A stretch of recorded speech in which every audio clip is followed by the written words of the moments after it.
Hey guys, today we're going to talk about the Great Depression. And we often joke with my grandmother that she caused the Great Depression because she was born like a few days right before the stock market crashed. But let's look at the real causes.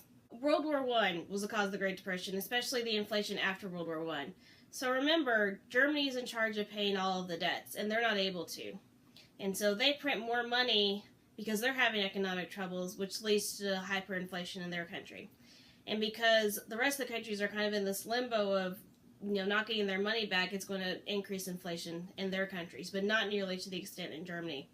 It's going to be so bad in Germany that it's going to, paper is worthless. Paper is worthless because there's so much of it. And so they would use that as toilet paper rather than buy toilet paper because it was cheaper. It was bad.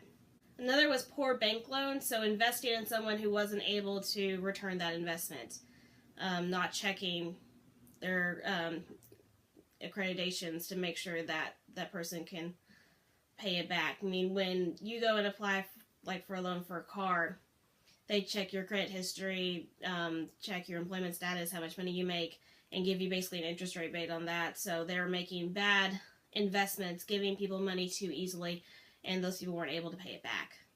Overproduction of food. So this leads to a decrease in food prices,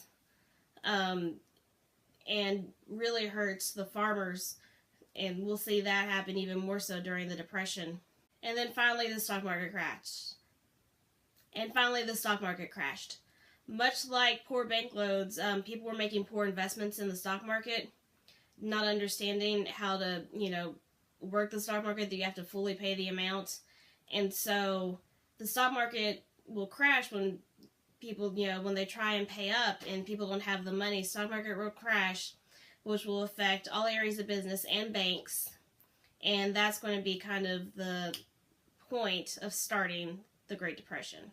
So even though we think of the Great Depression as an American event, it was actually a worldwide event and it will affect many different countries. So let's see kind of the responses of these different countries. In Western Europe, or the Western European countries, we see kind of the prequel to the social welfare system, which they have in place today. So more government programs that provide for the needs of the people, whether that's healthcare, Social Security type, retirement system, whatever. And this is going to decrease the power and the influence of Parliament during this time.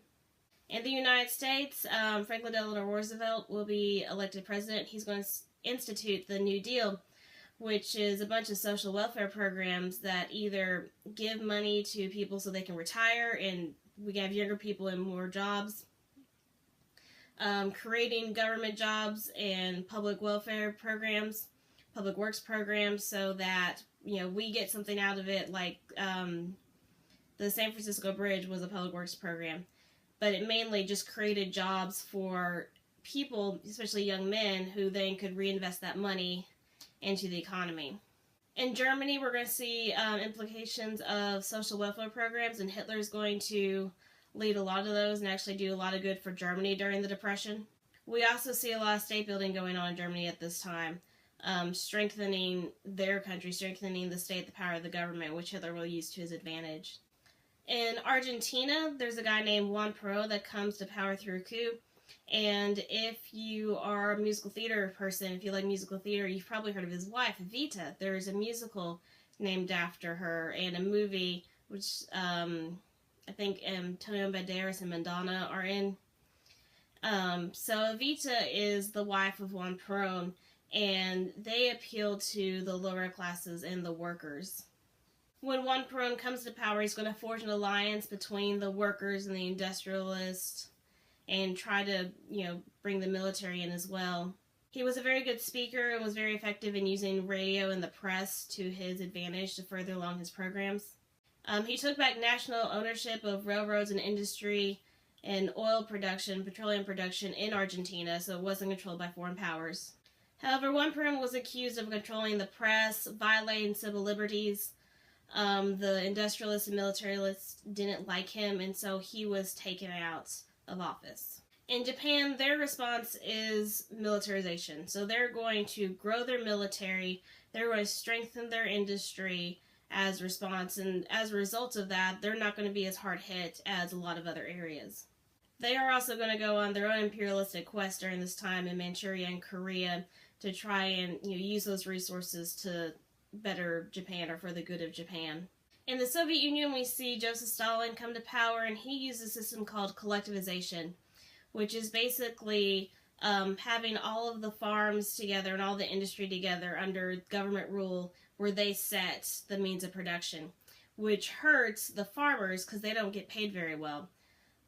We also see him institute his 5-year plan for industrialization, kind of goals for Russia to catch up, or the Soviet Union at this time, to catch up with the rest of the modern world. Not going to work very well. He's going to institute kind of the socialist ideology, Soviet ideology, the common worker, the strength in the worker, and anyone who went against him or any ideology that went against him was immediately put down. He's going to go through and purge his country, basically take out anyone or any group of people he felt was a threat to him. Either they were exiled, killed, or put in concentration camps. So these are how different areas of the world respond to the Great Depression, and obviously this is going to be a big impact and a main cause of World War II. I'll see you next time.